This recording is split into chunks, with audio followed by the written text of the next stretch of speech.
संग सम्यक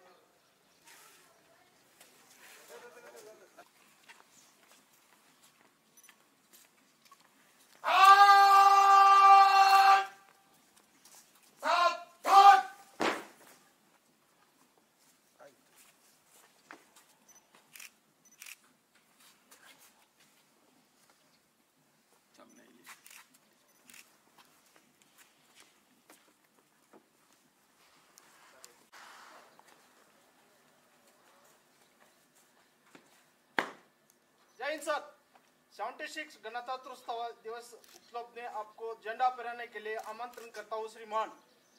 जय हिंद सर।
सर पे हिमालय का सत्र है, चरणों में नदियां एकत्र है, हाथों में वेदों के पत्र है।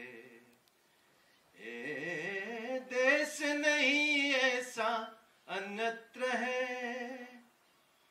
जय भारती वंदे भारती, जय भारती वंदे भारती, वंदे मातरम, वंदे मातरम। सर पे हिमालय का सत्र है, चरणों में नदियां एकत्र है, हाथों में वेदों के पत्र है। ए देश नहीं ऐसा अन्यत्र है। धुएं से पावन ये व्योम है, घर घर में होता जहां होम है।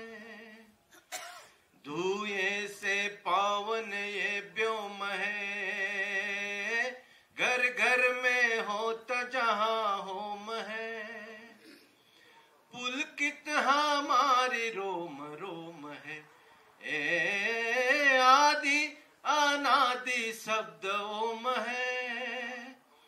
पुलकित हमारी रोम रोम है, ए आदि अनादि शब्द ओम है।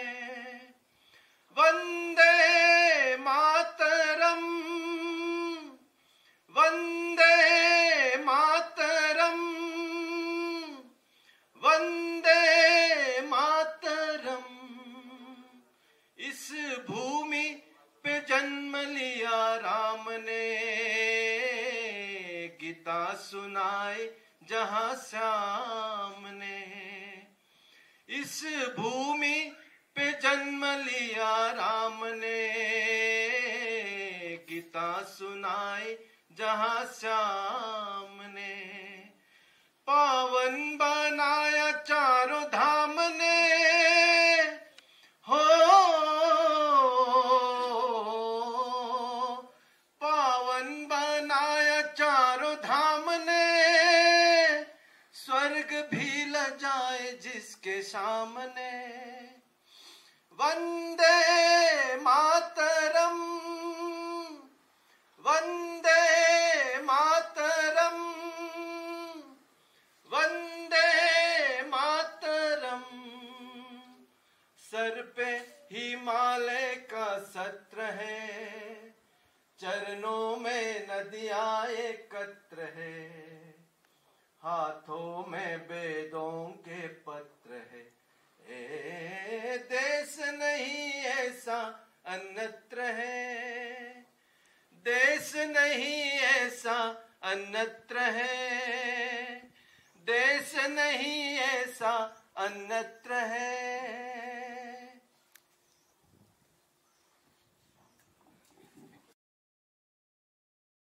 के लिए, भारतवासियों के लिए बहुत ही आनंद का और महत्वपूर्ण समय है। 75वां गणतंत्र दिवस आज है। 26 जनवरी 1950 को देश स्वतंत्र होने के 3 साल लगभग हो गया था। 1947 में देश स्वाधीन हुआ, लेकिन अपने देश के हम स्वयं संविधान स्वीकार करते हुए देश को एक गणतंत्र गणराज्य के नाते 1950 26 जनवरी को घोषित किया। इसलिए आज का दिन हम सबके लिए महत्व का है, पवित्र का है।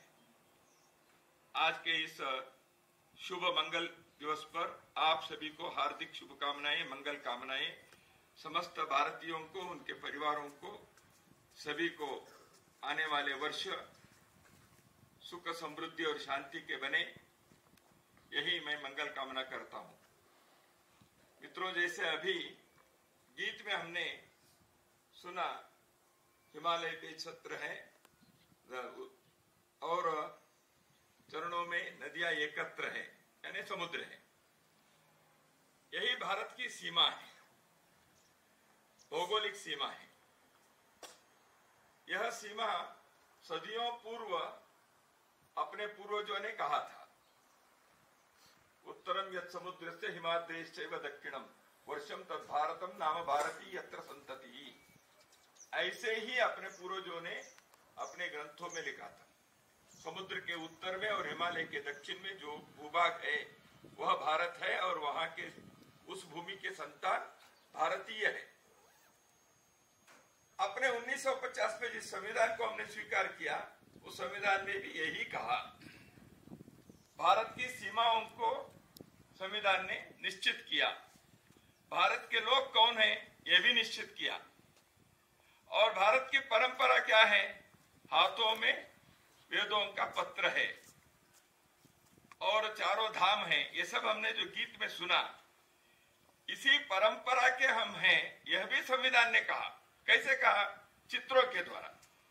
1950 में जो पहला संविधान बना, उसकी जो पहली प्रति है, first copy of the constitution, उसमें नंदलाल बसु, बहुत सारे ऐसे प्रसिद्ध चित्रकारों ने भारत के इतिहास, परंपरा और संस्कृति के बहुत महत्वपूर्ण चित्रों को उस संविधान में लिखा है। जैसे अभी गीत में भगवान राम और कृष्ण के नाम हमने लिया, उन दोनों के चित्र संविधान में है। वेद के ऋषि के गुरुकुल के चित्र है, शिवाजी महाराज के चित्र है, व्यास महर्षि के चित्र है, वाल्मीकि के चित्र है। यानी हम किस परंपरा के हैं, यह संविधान ने शब्दों के द्वारा नहीं, चित्रों के द्वारा स्पष्ट कर दिया। ये पहले प्रति में संविधान में रहा है। इसलिए संविधान ने केवल अक्षर नहीं, वो चित्र भी है, ये हमको ध्यान में रखना चाहिए। तो हमारे संविधान की क्या महत्व है? जैसे मैंने कहा, भारत की सीमा को भारतीय कौन है ये हम किया, और भारत के में रहने के कारण हमारे कुछ अधिकार भी है, कुछ कर्तव्य भी है। कई बार लोग अपने नागरिकों के अधिकार के बारे में कहते हैं, मौलिक अधिकार है, फंडामेंटल राइट्स, बिल्कुल है। एक नागरिक के नाते सुख शांति समृद्धि से जीने के लिए, एक राष्ट्र के नाते जीने के लिए हम लोगों के लिए कुछ अधिकार भी है, लेकिन कुछ कर्तव्य भी है। अधिकार क्या है? हम अपने सरकार को स्वयं चयन कर सकते हैं, देश में कहीं भी घूम सकते हैं, किसी भी प्रकार के संगठन के काम देश के हित में हम कर सकते हैं। कोई भी पढ़ाई अपने को करनी है हम कर सकते हैं, कोई भी व्यवसाय अपने को करना है हम कर सकते हैं, लेकिन कानून के चौकट पर करना है। लेकिन कर्तव्य क्या है? देश के साथ गद्दारी नहीं करनी है, राष्ट्र के प्रति समर्पित रहना है, प्रतिबद्ध रहना है। तो इसलिए फंडामेंटल ड्यूटीज भी है, राष्ट्र के धरोहर को हमें बचा के रखना है, सम्मान करने हैं। देश में जो कानून नियम है, उन कानून नियमों के अनुसार चलने के नागरिकों के कर्तव्य भी है। इसलिए हम नागरिक है तो केवल अधिकार की बात नहीं, कर्तव्य की बात भी करनी चाहिए। यह अपनी संस्कृति है। जैसे हम अपने परिवार में रहने के कारण परिवार के हर व्यक्ति को कुछ अधिकार बनता है, हमारे पूर्वजों के संपदा हमको मिलती है, हमारे जायदाद मिलते हैं, हम उसके लिए तो हकदार हैं, लेकिन हमारे ऊपर कुछ कर्तव्य भी है। पुत्र धर्म है, समाज धर्म है, राष्ट्र धर्म है, उसको भी परिपालन करना चाहिए। भगवान राम ने केवल सिंहासन पर बैठने के अधिकार पर उनके नजर नहीं था, उन्होंने अपने पिता के वाक्य के परिपालन करने के लिए धर्म को भी निभाया। तो इसलिए अपने संविधान एक है, भारतीय संस्कृति के ही प्रवाह में अपने संविधान भी है, और हमारे संविधान अपने को भारत के नागरिक के नाते जीने के लिए अधिकार और कर्तव्य दोनों को देते हैं। और भारत के कुछ सिंबल्स है, निशान है, तिरंगा झंडा है। तो यह भारत के आज भारत एक गणराज्य है, गणतंत्र है, इसलिए दुनिया में हमारे निशान क्या है? वो एक प्रतीक है, उसके पीछे भी एक इतिहास है, इसलिए इसका सम्मान करना है। राष्ट्रगान है, अभी हमने जनगण मन गाया, वो हमारे देश के राष्ट्रगान है, और वंदे मातरम अपने राष्ट्रगीत है। संविधान में ये दोनों हैं, इसलिए कई विधानसभाओं में, संसद में राष्ट्रगान और राष्ट्रगीत दोनों होते हैं। ऐसे अपने देश के राष्ट्र के सिंबल है, जो अशोक चक्र और 4 सिंह के जो अपने सरकार के लोगो बनाए हैं, उसके नीचे सत्यमेव जयते लिखा है। ये भारत के संदेश है, ट्रूथ शैल ट्रायम्फ, सत्य हमेशा जीतेगा। और सत्य कैसे जीतेगा? सत्य के लिए मरने वाले, लड़ने वाले, जीने वाले लोग चाहिए, तभी सत्य जीतेगा। राजा हरिश्चंद्र सत्य के लिए जिया, मरने के नौबत आते तो भी वो तैयार थे। सत्य मार्ग पर चलने से ही धर्म की स्थापना होती है, इसलिए सत्यमेव जयते यह भारत के संदेश है। इसलिए हमारे देश के जो प्रतीक है उसके नीचे वो भी लिखा है। इसलिए हमेशा शब्द और चित्र दोनों के महत्व है। एक प्रतीक है, निशान, ये शब्द नहीं है, लेकिन वस्त्र है, लेकिन पवित्र है। सिंबल है, एक चित्र है, लेकिन नीचे एक शब्द है, सत्यमेव जयते। संविधान में अक्षर है, लेकिन ऊपर चित्र है। इसलिए भारत के अपने गणराज्य के इन महत्वपूर्ण बातों को अपने को समझना चाहिए, अगली पीढ़ी को बताना चाहिए। आज देश के गणराज्य के सामने कई प्रकार की चुनौतियां भी हैं। देश की एकता के एकात्मता के सामने चुनौती है। लोग कई प्रकार के भेदों के कारण आपस में हम लड़ने से भारत कमजोर हो जाएगा। इसलिए भारत को हमेशा सशक्त समृद्ध बना के रखना यह प्रत्येक नागरिक के कर्तव्य है। इसलिए हम एकात्म भारत के, समर्थ शक्तिशाली भारत के, समृद्धशाली भारत के न केवल सपना देखे, उसके लिए मेहनत करे, परिश्रम करे, अपने प्रतिभा को उसमें लगाए, ये भी आवश्यक है। तो इसलिए आज इस गणतंत्र दिवस के मंगल पर्व पर हम सभी संकल्प ले, हम भारत के इस गणराज्य को हमेशा हमेशा के लिए, सदा सर्वदा के लिए सुरक्षित, संरक्षित, संवर्धन करने के लिए हम अपने जीवन में कोई कसर नहीं छोड़ेंगे। भारत की रक्षा केवल भारत के लिए नहीं, भारत की समृद्धि केवल भारत के लिए नहीं। भारत कभी भी सोचता है, भारत कभी भी समृद्ध है तो कुछ करता है, भारत कभी भी शक्तिशाली है तो कुछ लोगों के लिए मदद करता है, सहयोग करता है। वो दुनिया के इतिहास में ये लिखा हुआ है।